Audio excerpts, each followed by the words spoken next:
today and tomorrow, we're going to lift, we're going to run, we're going to do some conditioning by position. We're also going to do some 11-on-11 formation recognition work, and then we're going to do some 7-on-7, and the offensive defensive line will obviously have more time with their position coaches while we're doing 7-on-7. On Saturday, we plan on having a film session, really an extensive kind of stretch and flexibility and kind of a recovery type workout, and then we're going to do some walkthroughs there. They'll have Sunday off, and then Monday we will start with what would be somewhat of a more normal football practice on Monday. And we plan on Saturday, sometime Saturday afternoon, maybe around 1 or 2, after we work out, having another Zoom meeting with our players and our parents, that would make the 8th meeting that we've had with the parents. And we're going to lay out our plan moving forward, how we plan on practicing, how we plan on ramping our guys up. We believe in using all of the exercise science that we have. We have people in place that monitor our player loads and use our catapult GPS units and things like that. So we have a plan for player loads for week 1, starting Monday, and then the following week, we'll increase the load, and then the next 2 weeks before game week, we'll be at probably a full normal player load for practices, which will prepare us for a solid game week preparation and where our guys will be in shape and ready to go for game day. If I could just one quick thing after that, is a sigh. I don't want to call it a sigh of relief, but because there's so much uncertainty still that surrounds COVID. But do you finally feel like you have the opportunity to really forge ahead here? To get that real excitement going for a season now? Yeah, I'm really excited about the season. I'm excited that our fans will get a chance to enjoy Spartan football again, even though it won't be in the stadium. They'll still be able to support us and see what we have. Our plan is to put our best foot forward, week in and week out. And I don't believe in relief. That's just not part of something that I believe in. Even though we haven't had the green light to play, every day there's work to be done on the football side of it, and so we've been super busy connecting with our players, continuing to develop our schemes on offense, defense, and special teams. Working with our medical folks, working on our protocols and making sure that we're aligned there. And so we knew that at some point that we would be ready, that we would have an opportunity to play. We just didn't know when it would be. And so once we got the green light, then we really kind of flipped into that mode. But there was really no element of relief, so to speak. Thank you. Next question is from Jim Comparoni with Spartan Magazine. Hey, Mel, thanks for taking time to do this today. In addition to Audrey's question, have your team workouts changed in the last 3 or 4 days leading up to this in anticipation of getting this green light? I just wanted to ask that before I got to something else. Have you guys gotten into 7-on-7s in the last couple of days as this momentum was carrying toward this decision, or is it just strength conditioning straightforward as it was? No, we plan to have previously we had planned to have some 7-on-7s on Thursday and Friday. We just added the Saturday workout, based upon the announcement yesterday.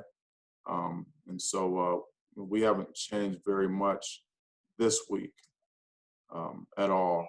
And obviously, next week's plan has changed, but that was pretty much already on the books. We just had to pull it out when the announcement came. So there's been just very few modifications for this week. Okay. And when do you anticipate going into full pads, just for clarification on that? My understanding is on September 30th is when we will have an opportunity to put the pads on. Okay. What I wanted to ask about was the recruiting dead period that was extended till like January 1st, if I'm not mistaken. Your thoughts on that? You've had to kind of change at midstream and a lot of things since the day you were hired. What does this do when you've got a signing day in December and so forth? How are you handling that? Well, it's really just a continuation of what we've been doing all along.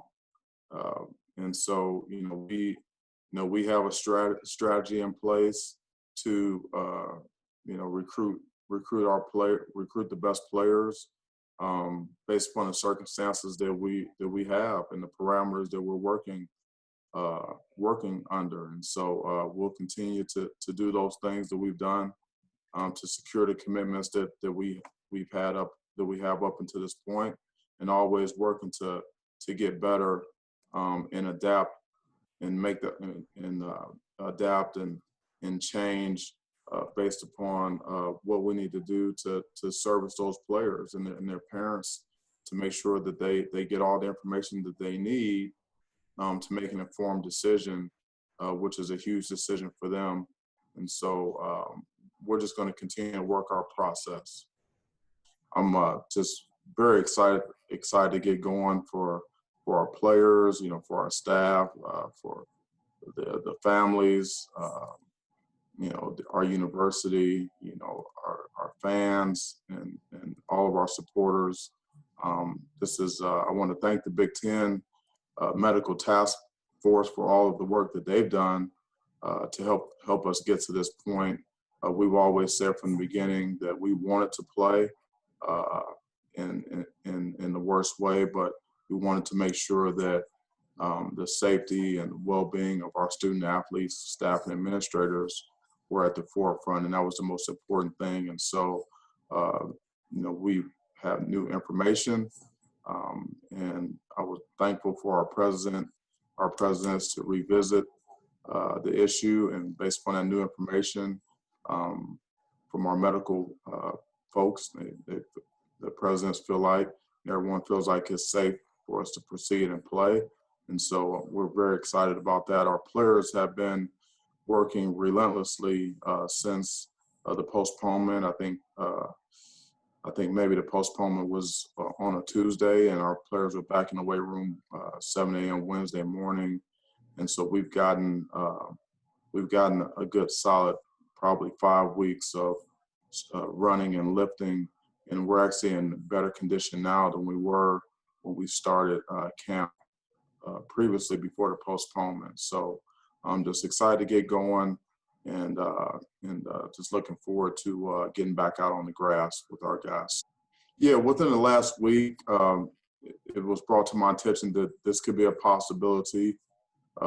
We've, as a coaching staff, we had a series of different plans on the coaching side of, and also with our strength and conditioning program relative to potential start dates. And so when we got the news that we were starting up, we just began to implement that particular plan. Thank you. Yes, sir. You're welcome. Next question is Casey Campbell. Hey, thanks, Ben.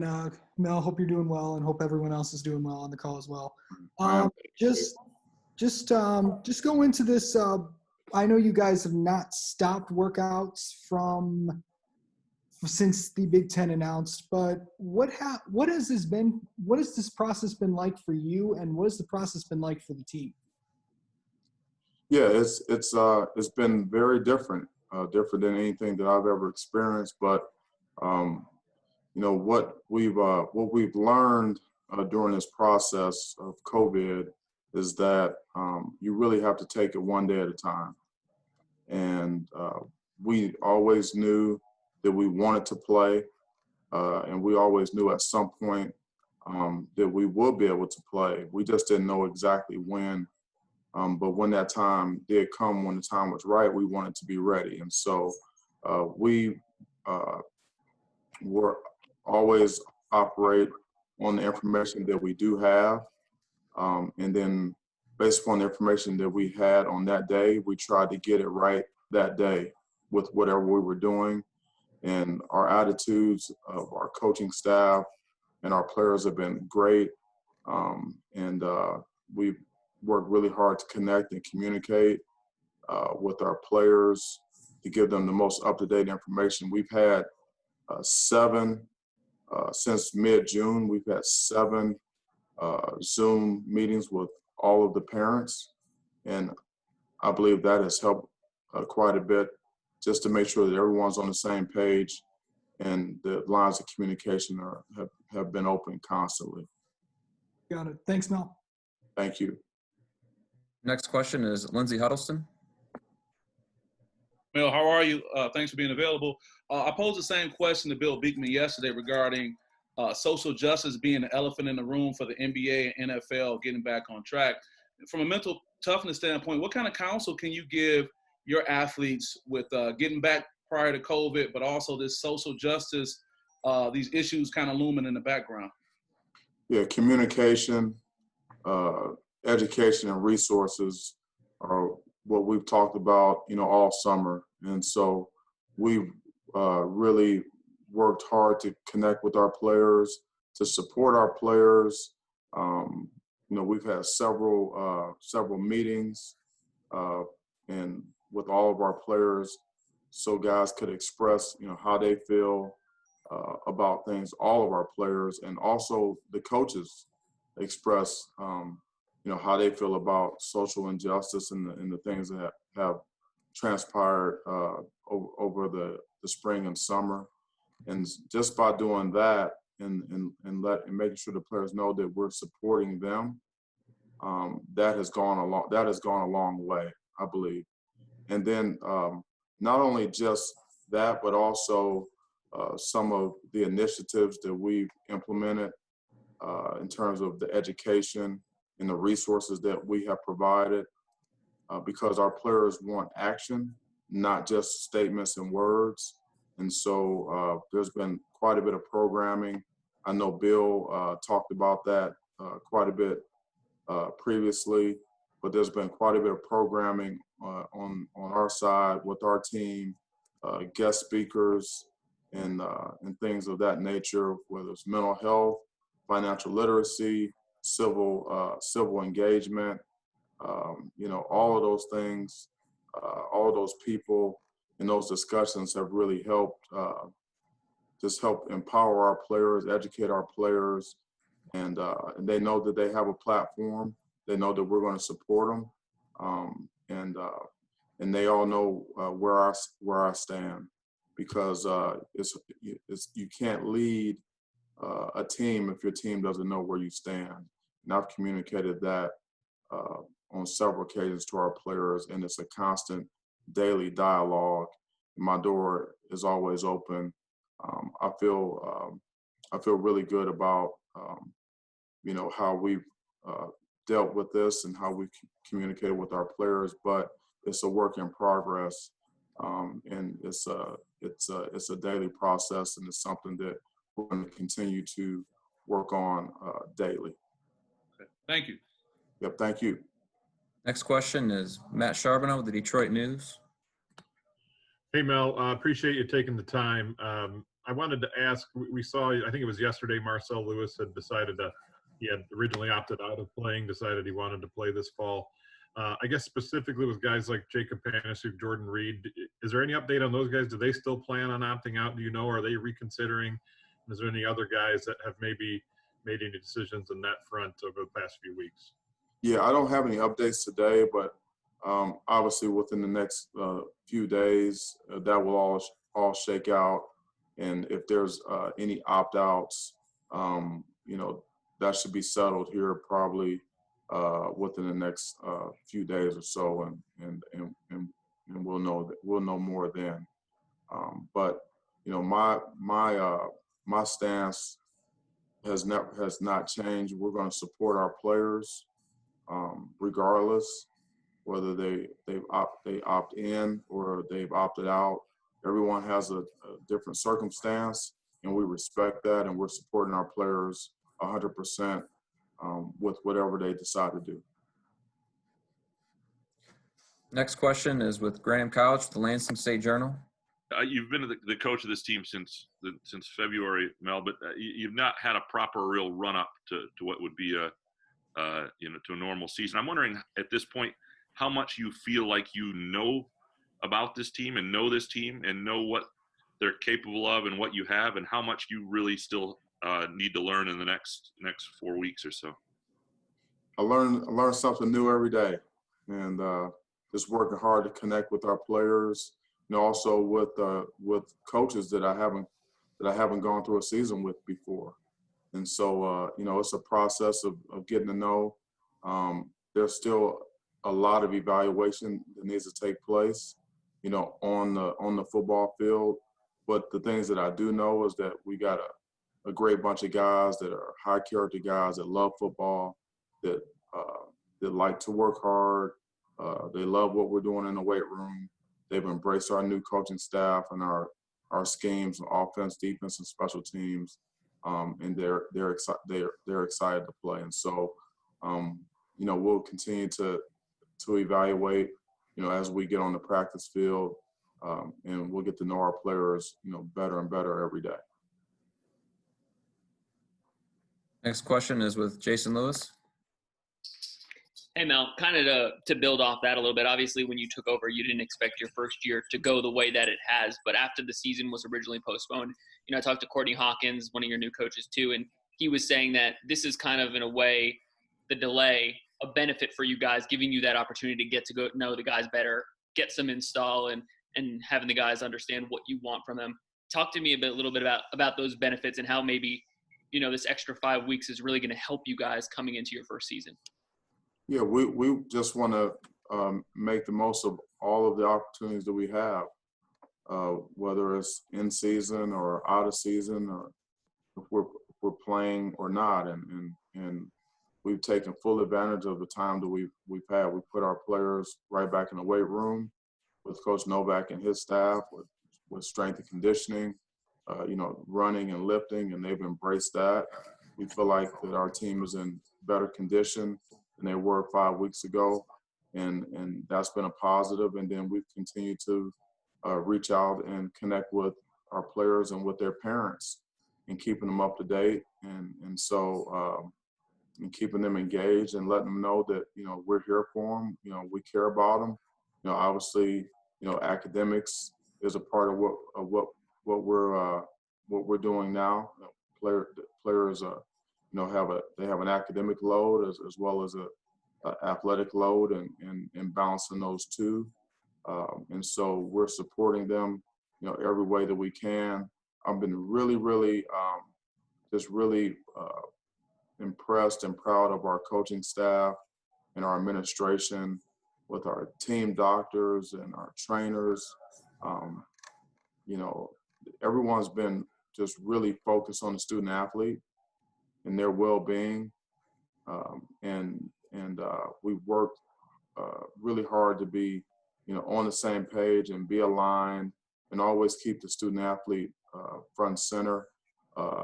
President Stanley, even a couple of days ago, got on a call with the players and the parents, and expressed his views about returning to play, and how he felt, and the excitement and the anticipation that he had, and he felt like he was in a good place, and that we were in a good place here in Michigan State in terms of moving forward. So we've been completely aligned, from President Stanley, all the way down, and that has helped our players as well, is knowing that we're all on the same page, with their health and well-being always remaining in the forefront. Thanks, Mel. You're welcome. Thank you. Next question is from Matt Wenzel with MLive. Hi, Mel. Yesterday, Bill had addressed the uncertainty that's ahead, even though you're moving forward with the fall season, and you see games postponed. He said he thought it was pretty much inevitable that you're going to see one or more teams in the Big Ten at some point this season have a delay. I guess how do you address the more uncertainty, I should say, with your team? Continues to be moving forward, and maybe personal responsibility and accountability for trying to ensure, in whatever ways you can, that you guys are not one of those teams. Yes, the uncertainty is part of the norm, and I believe you have to be comfortable being uncomfortable. And so, we deal with it, day by day as things come. We don't try to get into the hypotheticals of, what if this or what if that. In those scenarios, we take them as they come. We have protocols in place that we feel are tremendous, and we trust our medical folks, and we're going to follow our protocols to the best of our ability. Behavior modification is something that we talk about, constantly with our players, and then we're going to move forward boldly and be ready to adapt and change and adjust as needed, going throughout this season.